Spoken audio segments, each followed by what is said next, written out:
નમસ્કાર વિદ્યાર્થી મિત્રો, આજે આપણે કેમિસ્ટ્રી પ્રેક્ટિકલ એક્ઝામ માટે ઉપયોગી ખૂબ જ અગત્યના વાયવા માટેના ઉપયોગી પ્રશ્નોની ચર્ચા કરીશું. પ્રશ્ન number 1, which metal is used in Leysin test? Organic ક્વોલિટેટિવની અંદર તત્વોના પરીક્ષણ માટે લેસાઇન ટેસ્ટ કરવામાં આવે છે. તેમાં કઈ ધાતુનો ઉપયોગ થાય છે? પોટેશિયમ, ઝિંક, સોડિયમ કે મેગ્નેશિયમ? અહીં લેસાઇન ટેસ્ટ માટે સોડિયમ ધાતુનો ઉપયોગ થાય છે. પરિણામે પ્રશ્ન 1 નો સાચો જવાબ થશે answer C. In Leysin test, the sodium extract of an organic compound is. અહીં તત્વોના પરીક્ષણ માટે જે લેસાઇન ટેસ્ટ કરવામાં આવે છે તેમાં સંયોજનનું જે સોડા એક્સ્ટ્રેક્ટ લેસાઇન દ્રાવણ બનાવવામાં આવે છે તે તટસ્થ, એસિડિક, આલ્કલાઇન કે આલ્કલાઇન અને એસિડિક બંને હોય છે. અહીં સોડા એક્સ્ટ્રેક્ટ એટલે કે લેસાઇન દ્રાવણ બનાવવા માટે સોડિયમ ધાતુનો ઉપયોગ થાય છે. ત્યારે અહીં વપરાતી સોડિયમ ધાતુ જ્યારે અનરિએક્ટેડ ફોર્મમાં પડી રહી હોય ત્યારે તે બાષ્પસ્ફટિકમાં ભરેલા પાણી સાથે, એટલે કે જ્યારે ફ્યુઝન ટ્યુબને બાષ્પસ્ફટિકમાં ડિસ્ટિલ વોટરમાં ઉમેરીને ફોડવામાં આવે છે ત્યારે અનરિએક્ટેડ સોડિયમ પાણી સાથેની પ્રક્રિયા દ્વારા સોડિયમ હાઇડ્રોક્સાઇડ બનાવે છે. આમ લેસાઇન દ્રાવણ દરમિયાનની બનાવટ દરમિયાન અનરિએક્ટેડ સોડિયમને લીધે દ્રાવણ બેઝિક બને છે. પરિણામે અહીં પ્રશ્ન 2 નો સાચો જવાબ થશે આલ્કલાઇન એટલે કે ઓપ્શન સી. પ્રશ્ન 3, in Lassaigne test during fusion with sodium nitrogen in organic compound change to. Lassaigne test દરમિયાન જ્યારે સોડિયમ ધાતુને કાર્બન સાથે રિએક્ટ કરવામાં આવે છે ત્યારે નાઇટ્રોજન જો હાજર હોય તો તેનું રૂપાંતર શેમાં થાય છે? 4 ઓપ્શન આપેલા છે, તેમાંથી સાચો ઓપ્શન શોધવાનો છે. અહીં જો આપેલ કાર્બનિક સંયોજનમાં કાર્બનની સાથે સાથે નાઇટ્રોજન હાજર હોય તો તેની સોડિયમ સાથેની પ્રક્રિયાથી NaCN સોડિયમ સાયનાઇડ બને છે. એટલે કે during the fusion with sodium સાથેના ફ્યુઝન દરમિયાન નાઇટ્રોજનનું સોડિયમ સાયનાઇડમાં રૂપાંતર થાય છે. પરિણામે પ્રશ્ન 3 નો સાચો જવાબ થશે ઓપ્શન સી, સોડિયમ સાયનાઇડ. પ્રશ્ન 4, the colour developed after adding FeSO4, ferrous sulfate, hydrochloric acid, FeCl3 to the sodium fusion extract while testing for the presence of nitrogen is. જ્યારે નાઇટ્રોજનના હાજરી માટે સોડા એક્સ્ટ્રેક્ટ એટલે કે અહીં લેસાઇન ટેસ્ટ દરમિયાન જ્યારે લેસાઇન દ્રાવણમાં એટલે કે સોડિયમ ફ્યુઝન એક્સ્ટ્રેક્ટની અંદર ફેરસ સલ્ફેટ, ફેરિક ક્લોરાઇડ અને હાઇડ્રોક્લોરિક એસિડ ઉમેરવામાં આવે છે ત્યારે કયો કલર ડેવલપ થાય છે? તો 4 ઓપ્શનમાંથી સાચો ઓપ્શન બતાવીએ તો જ્યારે લેસાઇન દ્રાવણમાં ફેરસ સલ્ફેટ ઉમેરવામાં આવે છે ત્યારે અનરિએક્ટેડ સોડિયમની પાણી સાથેની પ્રક્રિયાથી ઉત્પન્ન થયેલ સોડિયમ હાઇડ્રોક્સાઇડ અને ફેરસ સલ્ફેટ વચ્ચેની રિએક્શનથી અહીં ફેરસ હાઇડ્રોક્સાઇડ બને છે. કાર્બનિક સંયોજનમાં કાર્બનની સાથે નાઇટ્રોજન હાજર હોય તો તેની સોડિયમ સાથેની પ્રક્રિયાથી સોડિયમ સાયનાઇડ બનેલ હોય છે, જે ફેરસ હાઇડ્રોક્સાઇડ સાથેની પ્રક્રિયા દ્વારા સોડિયમ ફેરોસાયનાઇડમાં રૂપાંતર પામે છે અને સોડિયમ ફેરોસાયનાઇડની તેમાં ફેરિક ક્લોરાઇડ ઉમેરતો અને દ્રાવણને એસિડિક બનાવતો ફેરિક ફેરોસાયનાઇડમાં રૂપાંતર થાય છે. અને ફેરિક ફેરોસાયનાઇડ એ પ્રુશિયન બ્લુ કલરનો છે. પરિણામે જ્યારે કાર્બનિક સંયોજનમાં નાઇટ્રોજનની હાજરી હોય ત્યારે લેસાઇન દ્રાવણ એટલે કે સોડિયમ ફ્યુઝન એક્સ્ટ્રેક્ટમાં આ 3 દ્રાવણો ઉમેરતો દ્રાવણ પ્રુશિયન બ્લુ કલરનું બને છે. પરિણામે પ્રશ્ન 4 નો સાચો જવાબ થશે ઓપ્શન બી. પ્રશ્ન 5, the name of the blue color complex formed when Leysin test for nitrogen is carried out is. જ્યારે સંયોજનમાં નાઇટ્રોજન હાજર હોય ત્યારે લેસાઇન ટેસ્ટ દરમિયાન જે વાદળી રંગનો સંકીર્ણ બને છે તેનું નામ છે, 4 ઓપ્શન આપેલા છે: ફેરિક ફેરોસાયનાઇડ, ફેરિક થાયોસાયનેટ, ફેરોસાયનાઇડ અને ફેરિક એમોનિયમ સાયનાઇડ. અહીં નાઇટ્રોજનની હાજરી હોય ત્યારે ફેરસ સલ્ફેટ, ત્યારબાદ તેની અંદર ફેરિક ક્લોરાઇડનું દ્રાવણ ઉમેરતો. સૌપ્રથમ ફેરસ સલ્ફેટની NaOH સાથેની પ્રક્રિયાથી બનેલ ફેરસ હાઇડ્રોક્સાઇડ એ સોડિયમ સાયનાઇડ સાથેની રિએક્શન દ્વારા સોડિયમ ફેરોસાયનાઇડ બનાવે છે અને સોડિયમ ફેરોસાયનાઇડની ફેરિક ક્લોરાઇડ સાથેની પ્રક્રિયા એસિડિક માધ્યમમાં થતા ફેરિક ફેરોસાયનાઇડ બને છે અને તે પ્રુશિયન બ્લુ કલરનો છે, એટલે કે વાદળી રંગનો છે. એટલે કે નાઇટ્રોજનના લેસાઇન ટેસ્ટ દરમિયાન જે દ્રાવણમાં વાદળી રંગનો કોમ્પ્લેક્સ બને છે તે છે ફેરિક ફેરોસાયનાઇડ. પરિણામે પ્રશ્ન 5 નો સાચો જવાબ થશે ઓપ્શન એ, ફેરિક ફેરોસાયનાઇડ.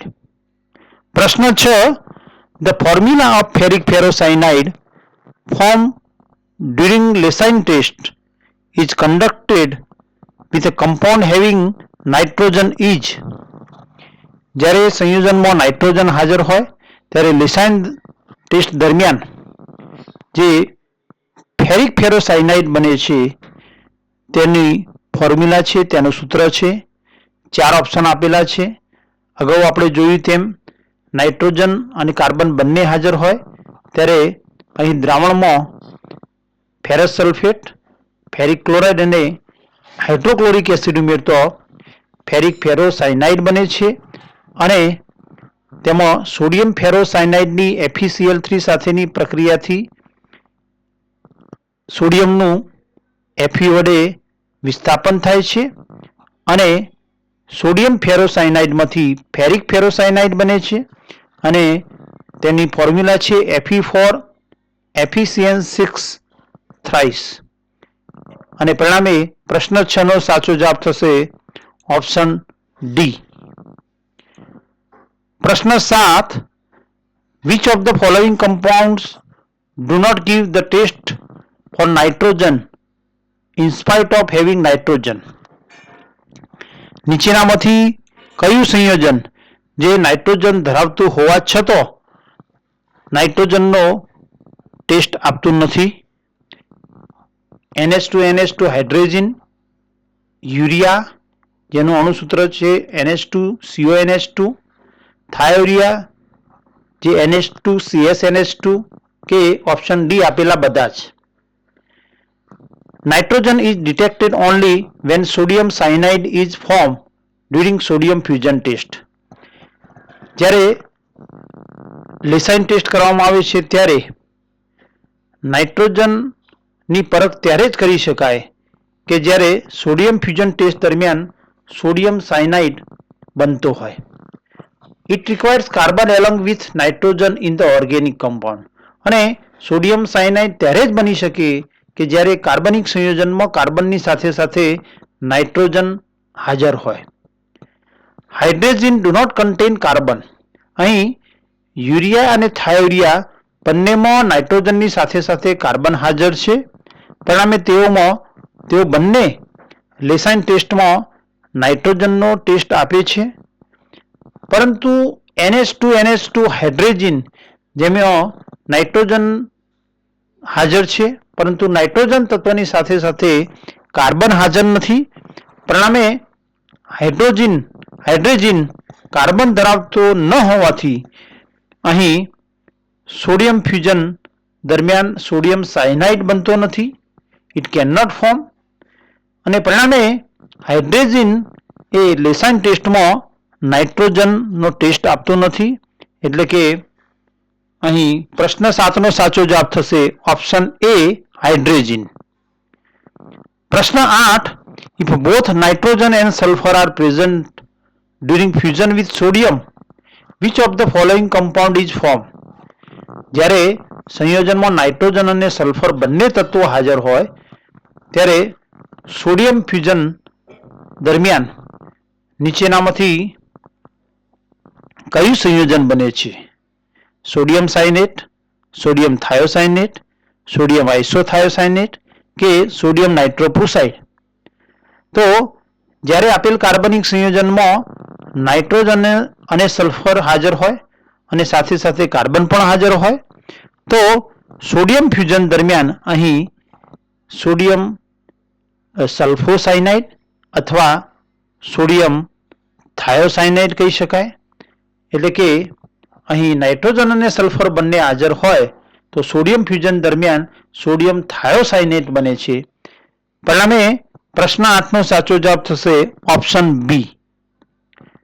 પ્રશ્ન 9, the compound formed when FeCl3 is added to sodium fusion extract if both nitrogen and sulfur are present in the compound is? જ્યારે નાઇટ્રોજન અને સલ્ફર બંને કાર્બનિક સંયોજનમાં એકી સાથે હાજર હોય ત્યારે સોડિયમ ફ્યુઝન એક્સ્ટ્રેક્ટની અંદર એટલે કે લેસાઇન દ્રાવણમાં ફેરિક ક્લોરાઇડનું દ્રાવણ ઉમેરતો જે સંયોજન બને છે તે છે 4 ઓપ્શન આપેલા છે તેમાંથી સાચો ઓપ્શન શોધવાનો છે. અહીં જ્યારે નાઇટ્રોજન અને સલ્ફર બંને હાજર હોય ત્યારે સોડિયમ ફ્યુઝન દરમિયાન સોડિયમ થાયોસાયનેટ બને છે.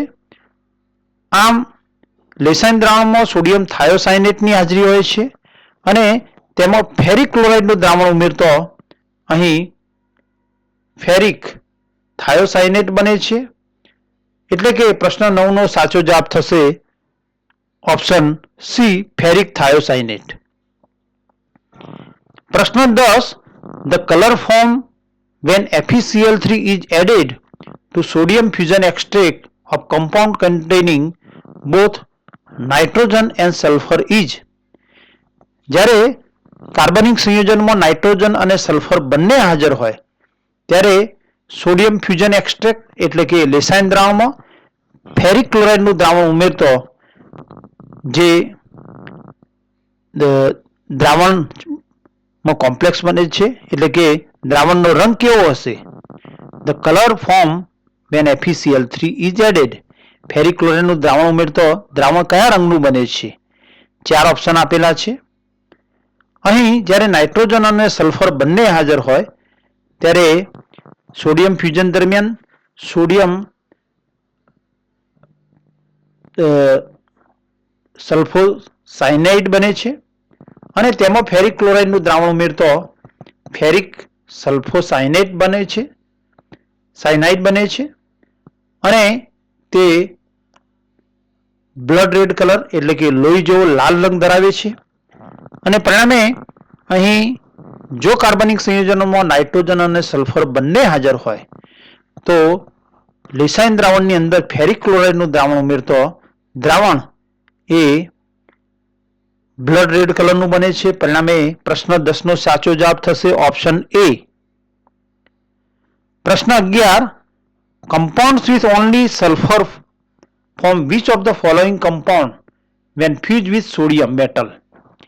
જ્યારે આપેલ કાર્બનિક સંયોજનમાં ફક્ત સલ્ફર હાજર હોય ત્યારે સોડિયમ ધાતુ સાથે ફ્યુઝ કરવાથી નીચેનામાંથી કયું સંયોજન બને છે? 4 ઓપ્શન આપેલા છે. તો આપેલ કાર્બનિક સંયોજનમાં જ્યારે ફક્ત સલ્ફર જ હાજર હોય ત્યારે સોડિયમને પીગાળી તેમાં કાર્બનિક સંયોજન ઉમેરીને ગરમ કરતો તેમાંથી Na2S સોડિયમ સલ્ફાઇડ બને છે. આમ સોડિયમ અને સલ્ફર વચ્ચેની પ્રક્રિયાથી સોડિયમ સલ્ફાઇડ ત્યારે જ બને છે કે જ્યારે સલ્ફર એકલો હાજર હોય. પરિણામે પ્રશ્ન 11નો સાચો જવાબ થશે ઓપ્શન ડી. પ્રશ્ન 12, the reagent used to detect the sulfur in organic compound in Leysin test is? જ્યારે આપેલ કાર્બનિક સંયોજનોમાં ફક્ત સલ્ફર હાજર હોય ત્યારે લેસાઇન ટેસ્ટ દરમિયાન સલ્ફરના પરીક્ષણ માટે કયા પ્રક્રિયકનો ઉપયોગ થાય છે? Ferric chloride, ferrous sulphate, sodium nitroprusside કે sodium cobaltinitrite? Cobaltinitrite. તો અહીં પ્રશ્ન 12નો સાચો જવાબ થશે ઓપ્શન સી. અહીં સલ્ફરના પરીક્ષણ માટે લેસાઇન દ્રાવણમાં સોડિયમ નાઇટ્રોપ્રુસાઇડનું દ્રાવણ ઉમેરવામાં આવે છે. Thank you for watching.